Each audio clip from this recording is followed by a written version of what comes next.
Captain Elias Ward had learned a long time ago that space stations were like old ships. Too many doors, too many shadows, and always one corridor that led somewhere it shouldn't. Arcadia Station was no different. It was a city in orbit, spinning, slowly above a dying star. Merchants shouted in the markets. Dockhands loaded freighters. Security officers marched in pairs, their armor clicking with every step. Ward didn't care much for the noise. He liked his little workshop at the far end of the station, where the hum of engines was faint and the air smelled faintly of oil. It was where he fixed broken things, mostly cargo haulers and mining drones. It was quiet work, safe work. He liked it that way. That night, the station's main lights had dimmed to their midnight glow.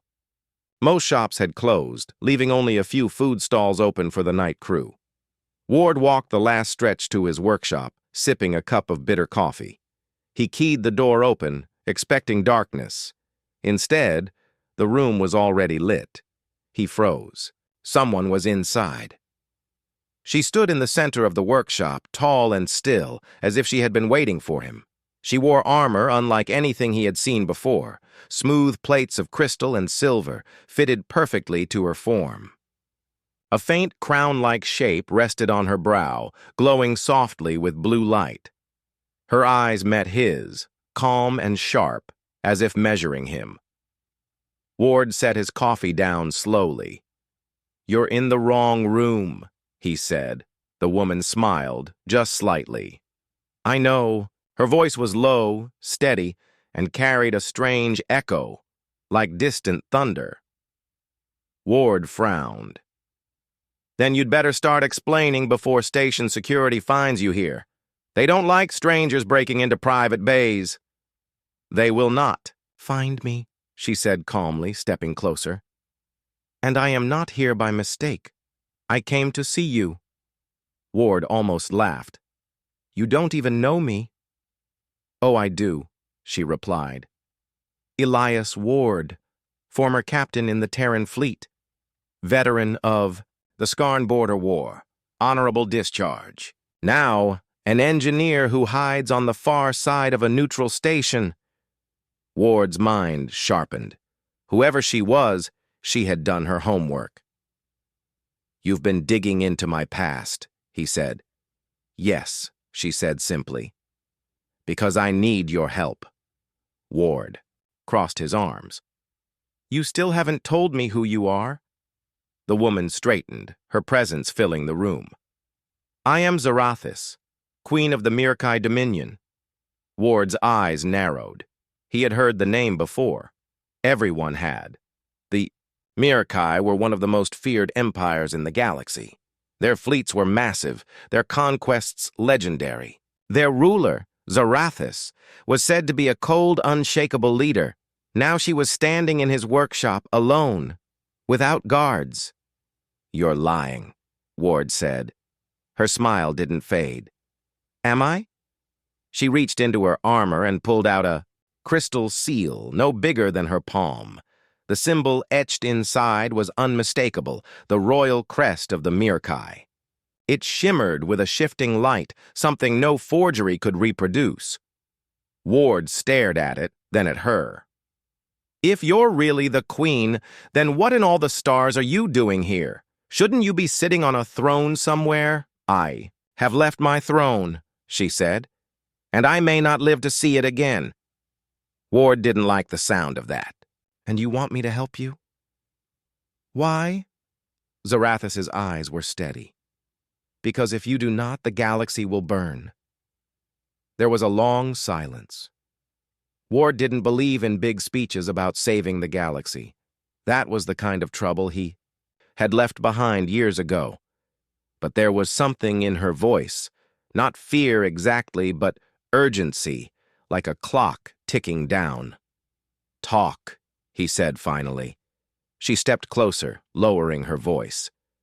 "There has been a coup. My own war council has turned against me. They seek to use the Dominion's fleets to launch a preemptive strike against our rivals."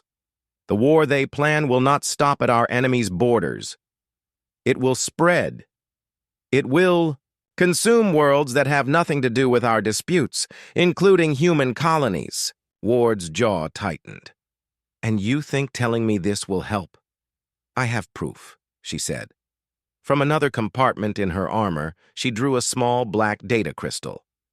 These are the battle plans, the fleet positions, the targets. If they are revealed to the galaxy before the attack begins, the coup will fail. But if they remain hidden, she let the thought hang. Ward glanced at the crystal. You could have given this to the Galactic Council. They would not believe me, she said. And even if they did, they would move too slowly. I chose you because humans do not wait. You act. Ward gave a short laugh. You chose me because I'm reckless, you mean? Reckless, she said softly, and impossible to predict. That is what makes your kind dangerous and useful. Before Ward could reply, the station's intercom blared. Attention. Lockdown in effect. All docking bays sealed. Suspect at large, armed and dangerous.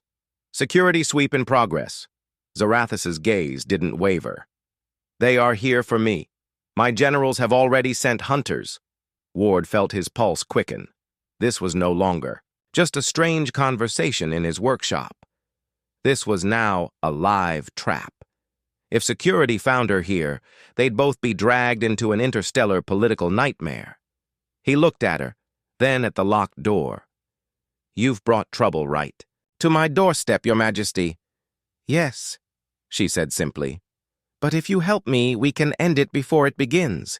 Ward sighed, running a hand through his hair. He had told himself he was done with wars, done with risking his life for causes that weren't his.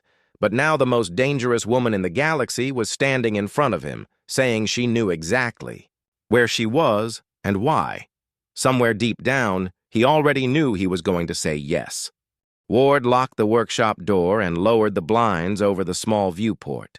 The hum of the station's ventilation seemed louder now, almost like it was warning him that trouble had arrived. Zarathus stood in the middle of the room, perfectly calm, as if station-wide lockdowns were an everyday thing for her. Her hands rested lightly on the black data crystal she had shown him earlier. Ward kept his voice low. You're going to explain everything, right now. I already told you, she said. My war council has turned against me. You told me why they're after you. Now tell me why you're standing here instead of hiding in some deep space safe house. Her gaze didn't waver. Because you are my safe house. Ward almost laughed at the absurdity of it. Lady, I'm an engineer. I fix things that break. I don't run royal protection programs. She tilted her head slightly. You fix machines. You also fix situations. You have done it before. Ward's jaw tightened. That was a long time ago. She ignored the protest and went on. If I disappear into hiding, the coup will succeed without challenge. My generals will tell the galaxy I am dead. They will launch their war with no opposition. The only way to stop them is to act before they have full control of the fleet. Ward crossed his arms. And that data crystal? It has everything you need to prove they're staging the war? Yes, she said. Fleet orders, target lists, ship transponder codes, enough to reveal the truth to every star system in the neutral zones. Ward thought about it. So why not take it to the media? They would dismiss it as human fabrication or enemy propaganda, Zarathus said. Only certain channels of proof will be believed, and those channels will never open for a Mirkai queen unless you have someone they don't. Expect, Ward finished. Her eyes glimmered faintly. Yes, a human. Your kind has a reputation. Ward raised a brow. Reputation? You are unpredictable, she said. Not bound by the codes and rules that limit most species. You make decisions quickly. And when you fight to the last breath. Ward didn't respond right away. She was talking like someone who had studied humans from a distance, but never fought alongside one. He wasn't sure whether to feel insulted or flattered. Before he could decide, the workshop's security monitor flickered. A group of armored figures was moving down the corridor. "Station security?" Ward asked. Zarathis stepped closer to the monitor. "Not quite. Those are bounty hunters." Ward frowned. "They look well armed for bounty hunters." "They are paid well," she said simply. Ward moved to a side panel and opened a hidden compartment. Inside was an old service pistol, a relic from his military days. He checked the charge. "If they come here, things will get loud." Zarathis looked at him calmly. "Then we make sure they do not come here." Ward shook his head. "If we try to run now, they'll spot us. Every exit is sealed. The station's security sweep will have thermal scanners running through every passage." "Thermal scanners can be fooled," she said, already moving toward the back of the workshop. She stopped at a wall panel and tapped it lightly. "Behind here is a maintenance shaft." Ward's brows furrowed. "You've been here before?" "No," she said, giving him a faint smile. "But stations like this are all built with similar flaws." She was right. Ward pried open the panel, revealing a narrow crawl space lined with cables and dusty metal plating. "Not exactly the royal escape route you're used to," Ward muttered. "It will do," she replied. They climbed in, closing the panel behind them just as the first heavy knocks rattled the workshop door. The crawl space was cramped, forcing them to move single file. Ward led the way, his flashlight cutting through the shadows. The sounds of boots and muffled voices echoed through the metal walls. "You sure they're not tracking us?" Ward asked over his shoulder. "They expect you to be predictable," Zarathis said. "You will not be." Ward kept moving, weaving through side passages until they reached a junction near the station's central core. The hum of the station was louder here, the power conduits vibrating under their feet. "Where exactly are we going?" Ward asked. "There is someone we must meet," Zarathis said. "Someone who can get us off this station." Ward frowned. And who might that be? She hesitated for the first time since they met. "An old ally of mine, a smuggler. He owes me a life debt." Ward didn't like the sound of that. Smugglers had a way of making debts disappear when the price was right. Before he could argue, the shaft ahead lit up with a faint red glow. Zarathis grabbed his shoulder, pulling him to a stop. "Motion sensors," she whispered. Ward crouched, studying the devices. They were old station models, nothing fancy, but they would alert the hunters if tripped. He pulled a small toolkit from his belt and got to work. 2 tense minutes later, the sensors went dark. "You are good at this," Zarathis said softly. Ward smirked. "Told you, I fix things." They moved again, finally reaching a vent that looked down into a dimly lit storage bay. Below, a small freighter sat with its hatch open. A tall insectoid alien leaned against the landing ramp, chewing on something that smelled faintly of burnt sugar. "That's him," Zarathis whispered. "Koresh. He will take us out." Ward peered at the freighter. It looked like it was held, together with more patchwork than actual hull plating. "Tell me this thing at least has a working engine," Ward muttered. "It flies," Zarathis said. "Usually." Ward gave her a sideways look. "Comforting." Suddenly, a noise behind them made both turn. A faint metallic scrape. Ward's grip tightened on his pistol. In the narrow light of the crawl space, a shadow moved. The sound in the crawl space grew louder, metal brushing against metal, followed by the faint click of boots. Ward's instincts sharpened instantly. Someone was following them. He flicked his flashlight off, plunging the narrow shaft into darkness. Zarathis stayed still, her breathing slow and controlled.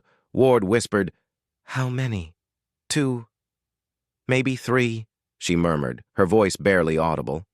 The shadow behind them shifted again. Then a harsh beam of light cut through the darkness, sweeping toward them. Ward didn't think. He acted. He pulled a small tool from his belt, a compact plasma cutter, and aimed it at the support beam beside him. A quick burst of heat weakened the metal. With a sharp kick, the beam gave way, dropping a section of the crawlspace wall into the storage bay below. "Jump!" he hissed. Zarathis didn't hesitate. She dropped down through the gap, landing in a crouch on the deck of the bay. Ward followed a second later, hitting the ground hard but staying on his feet. Above them, the hunters shouted. Boots clanged as they tried to follow through the break. Ward pointed toward the freighter. "Move!" They sprinted across the bay.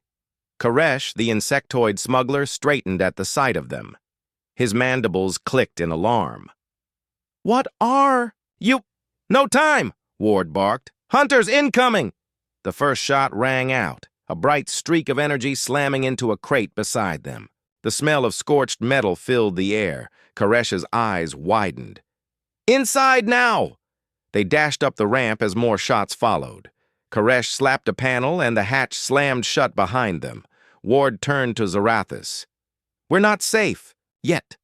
If those hunters brought a tracker—" The ship shook violently. Koresh scrambled into the cockpit, his 4 arms flying across the controls. "They've called station security, too. We've got maybe 30 seconds before the whole bay." Locks down. Ward dropped into the co-pilot's chair. "Then get us in the air." Koresh gave a sharp click of his mandibles. "Hold on to your bones, human." The freighter's old engines roared to life with a sound like tearing metal. The ship lifted, off the deck, wobbling slightly, then shot forward. Behind them, the bay doors began to close, heavy metal panels sliding into place. Ward's gut tightened. "You're not going to make that gap," Koresh hissed. "Watch me." The freighter surged forward, slipping through the shrinking opening just before the doors slammed shut. Outside, the blackness of space stretched before them, dotted with the cold light of distant stars. Ward allowed himself one breath of relief. Then the ship's sensors beeped sharply. Koresh's voice was grim. 3 pursuit signals. Small craft. Fast. Ward swore under his breath. "Those aren't security ships. Those are hunters." Zarathis stepped into the cockpit, steady despite the shaking of the ship. "We cannot outrun them for long." "Not in this bucket," Ward agreed. Koresh shot him a glare. "This bucket is still flying, isn't it?" Ward ignored the comment and studied the nav display. "There's a maintenance ring around. The station's fuel tanks. Tight corridors, plenty of cover. If we can get in there, their maneuvering will be useless." Koresh's mandibles clicked again. "Dangerous. One wrong turn and we'll be dust." Ward gave him a hard look. "So, fly straight and die, or take a chance and live. Your call." Koresh didn't argue further. He banked the freighter sharply, diving toward the massive ring-shaped structure that clung to the station's side. The hunters followed, their sleek ships darting like sharks in the dark. As they entered the maintenance ring, the view outside shifted. No more open space, just narrow tunnels lined with pipes and glowing lights. The freighter swerved around a corner, barely clearing a cluster of fuel lines. One hunter craft followed, but the others broke off, wary of the tight space. "They're splitting up," Ward said. "Good. We just need to shake the one behind us." Koresh pushed the ship harder, engines whining. The pursuing craft closed in, its weapons firing bursts of energy that lit up the narrow tunnel. Ward spotted a service hatch ahead, half open. "There, cut thrusters and drift through." Koresh obeyed, killing the main engines. The freighter glided silently, slipping through the hatch with barely a meter to spare. The hunter ship tried to follow, but clipped the edge of the hatch, spinning out and slamming into the tunnel wall in a burst of fire. Ward exhaled. "One. Down." Koresh reignited the engines. "But the others will be waiting when we come out the other side." Ward checked the nav again. "Then we don't come out the other side. Take the maintenance bypass to the outer dock. We can slip away before they realize." It took 10 tense minutes of weaving through the cramped tunnels. But finally, the freighter emerged into open space again, far from where the hunters were searching. Ward leaned back in his seat. That's one problem solved. Now we have another. Where do we go? Koresh glanced at Zarathis. Your Majesty? She didn't react to the title, just kept her eyes on the stars ahead. We cannot go to friendly space. The generals will have sent word by now, and I will be hunted in every port. Ward folded his arms. Then what's the plan? She turned to him, her expression unreadable. We go into the Dominion itself. Koresh froze. You can't be serious, that's suicide. Zarathis's voice was calm, almost cold. It is the only way. The proof we carry will mean nothing unless I confront the coup where it began. We will go to my homeworld, and we will take back my throne. Ward stared at her for a long moment. You realize once we cross into Dominion space, there's no turning back. Yes, she said. Do you? Ward sighed. Looks like I'm in the wrong room again. The freighter drifted in the cold dark between stars. Its patched hull groaned every time Koresh adjusted the course. Inside, the air smelled faintly of old metal and engine oil. Ward sat in the co-pilot's chair, watching the star lines shift slowly as they approached Dominion space. The journey so far had been quiet, too quiet. He glanced at Zarathis, who stood by the cockpit's side window, her gaze fixed on the swirling blue and gold nebula ahead. She hadn't spoken much since they escaped Arcadia Station. You're awfully calm for someone walking into the heart of an empire that wants you dead, Ward said finally. Her voice was steady. Calm is what keeps a ruler alive. Koresh's mandibles clicked as he worked the controls. Calm won't help if we get caught in a Dominion patrol net. Their border scans will light us up like a beacon. Zarathis turned from the window. We won't be caught. I have a route. Ward raised an eyebrow. A route? Through one of the most heavily guarded borders in the galaxy? She tapped the console, bringing up a holo map. A faint thread of red lines ran through empty space. Old mining corridors, she explained. They were abandoned decades ago. No one patrols them now, but I still remember the way. Koresh studied the map, clicking his mandibles in doubt. If your memory is wrong, we'll end up inside an asteroid. Then I suggest you fly carefully, she said. The first part of the route took them through the outer edges of the nebula. The ship's shields shimmered faintly as small energy discharges danced across the hull. The view outside shifted from deep blue to gold, then to dark shadows where the nebula's gas thinned. Ward leaned forward, checking the sensors. No patrol signals. Maybe you're right, Your Majesty. She gave him the faintest smile. I usually am.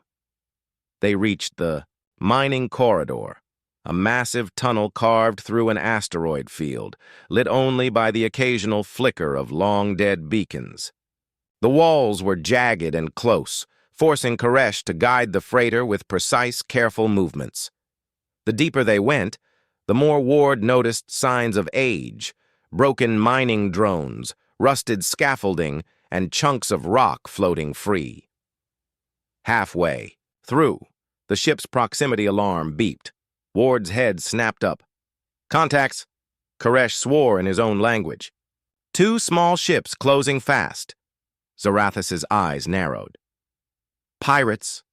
The corridor is empty of law, and they know prey has only one way to run. The pirate ships were old but fast, slipping between the rocks like predators in water. Their first warning shot slammed into a nearby boulder, shattering it into fragments that pinged off the freighter's hull. They're hurting us, Ward said, trying to push us out of the corridor. Koresh tightened his grip on the controls.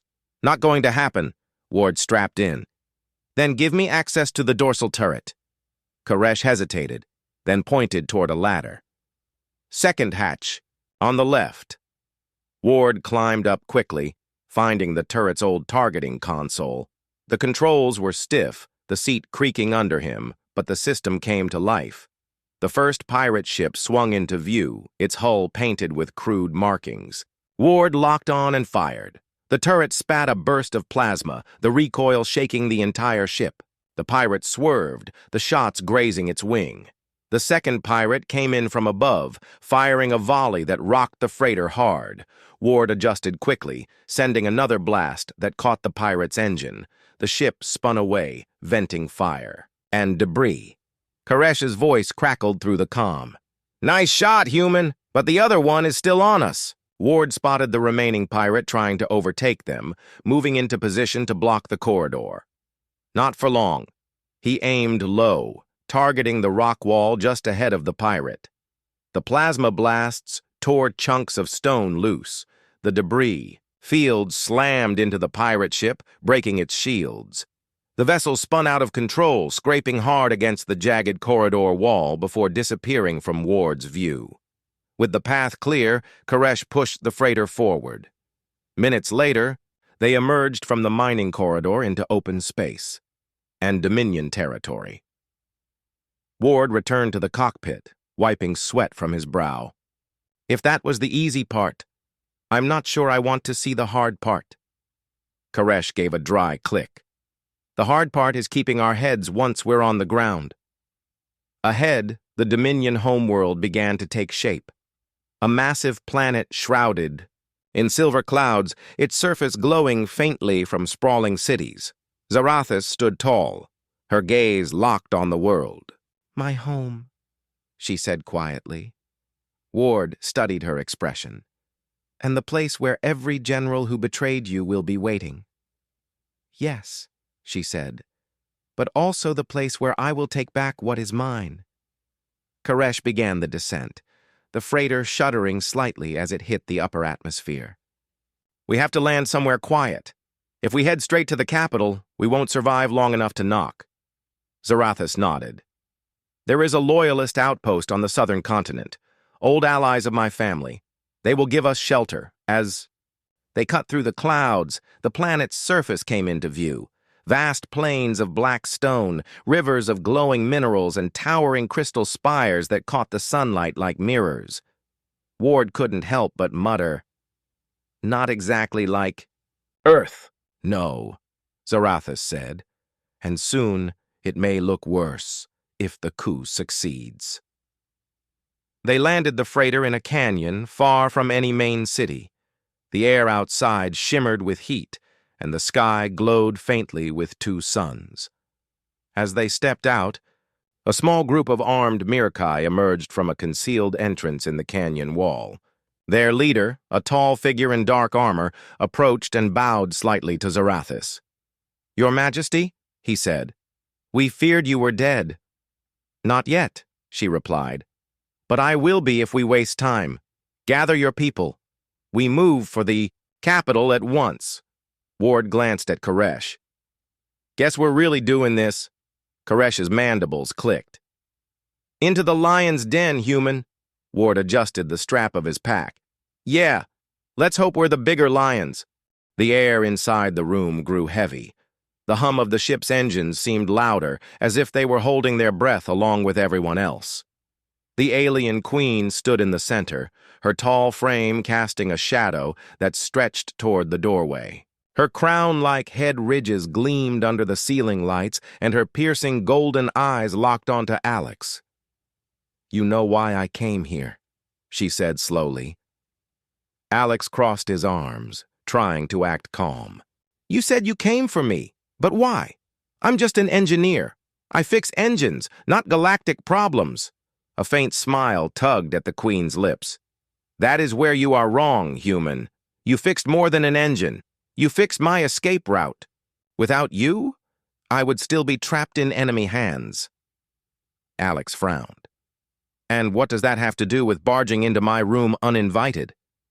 Her smile didn't fade. "Because now I must repay a debt, and my debt to you is not small." The soldiers at the door shifted uncomfortably. They clearly didn't like that their queen was alone in a human's quarters, especially one who was speaking to her without bowing or saluting. Alex took a step closer, lowering his voice. "If you owe me something, then maybe you can answer my question. What's really going on out there? Your fleet has been moving like they're running from something. Even your captains look nervous." The Queen tilted her head, studying him. "You notice more than most. Yes, we are running. The enemy that caught me, they are not a normal rival. They are an old enemy, older than your species' first cities. They seek to destroy not just my people, but all who will not bow to them. And now..." Her gaze darkened. "Now they know about you." Alex felt a chill run through his spine. "Me? Why me?" "Because," she said, stepping closer until she was just a few feet away, "you fixed a warp drive they thought was beyond repair. You did it with materials they would not have considered. To them, that is dangerous. To them, you are dangerous." The room went silent for a long moment. Alex looked away, his mind racing. If what she said was true, it meant some unknown alien empire had noticed him, and not in a good way.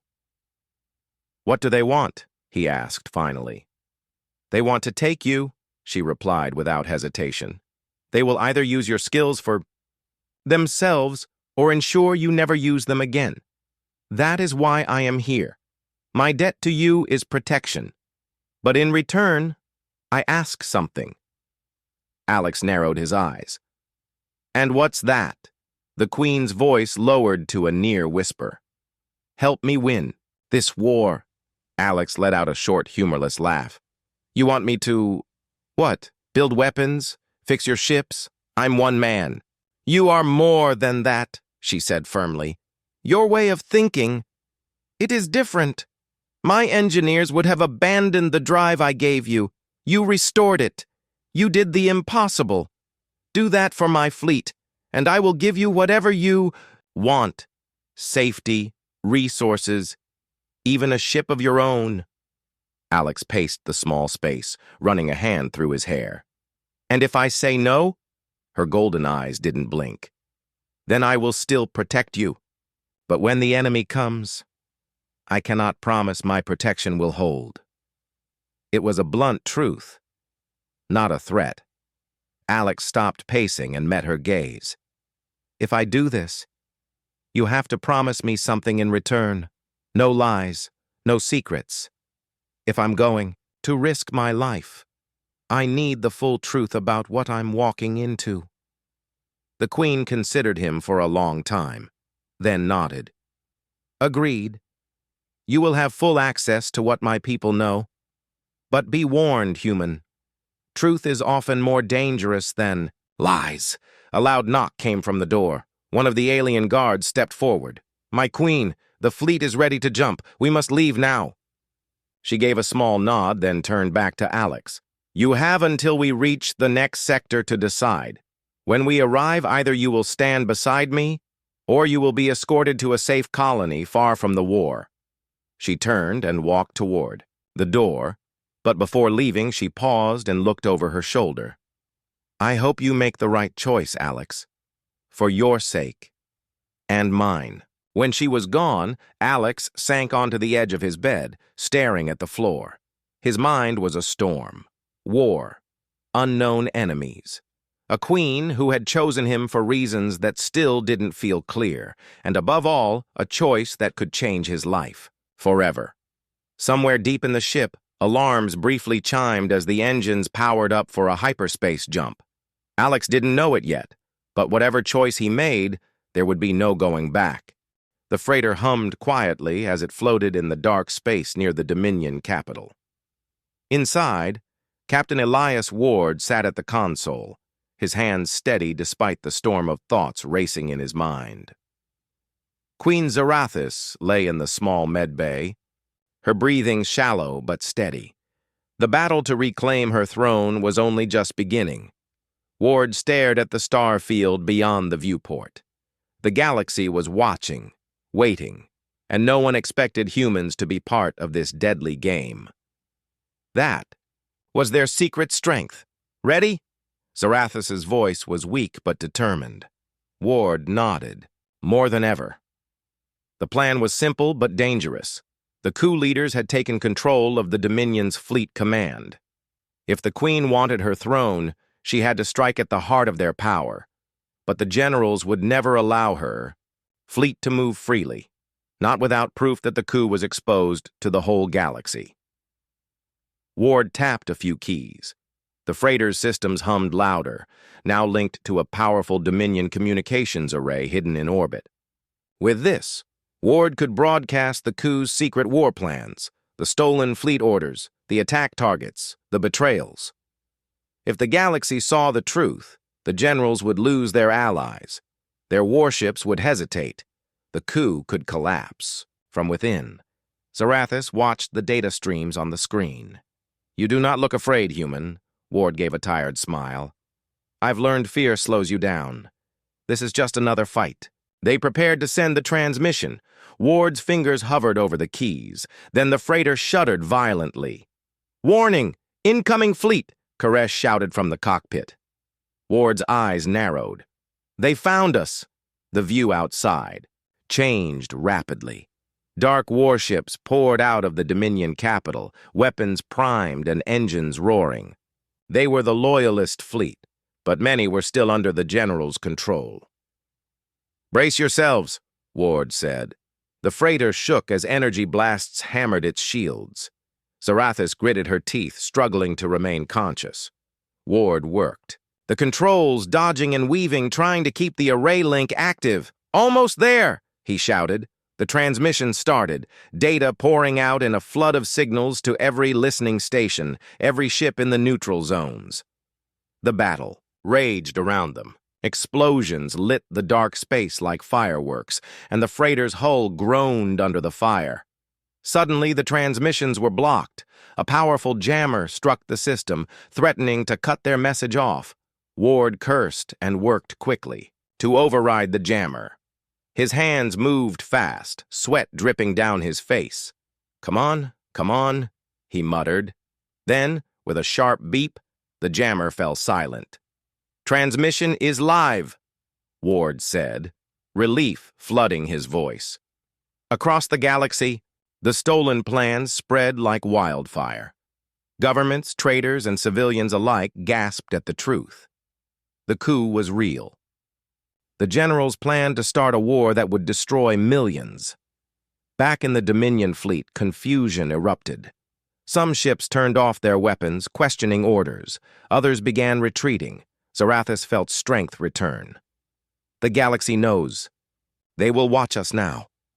Ward looked at her. "You have a chance." She nodded weakly. "But the war is not over. The generals will fight to keep power." The freighter's alarms wailed. More ships closed in. Ward looked out, spotting the flagship of the coup, a massive warship bristling with weapons, leading the assault. "We need to get close," Ward said. "If we can get inside their command systems, we can stop the fleet." Zarathus struggled to her feet with Ward's help. "I will confront them. It is my right." Ward frowned. "Alone?" She smiled faintly. "You taught me something. Humans fight differently. Sometimes you need to be bold, unpredictable." Together, they prepared to board the flagship. The freighter moved fast, weaving through enemy fire, dodging energy blasts. Finally, they locked onto the flagship's airlock. Ward and Zarathus entered the dark corridors, weapons drawn. The ship was cold and silent, the calm before a storm. Suddenly, they were surrounded by guards. A fierce battle began. Zarathus fought, with skill and grace, her strength surprising even Ward. He covered her back, disabling enemy weapons with quick shots. They pushed forward to the command room. Inside, the coup leader awaited.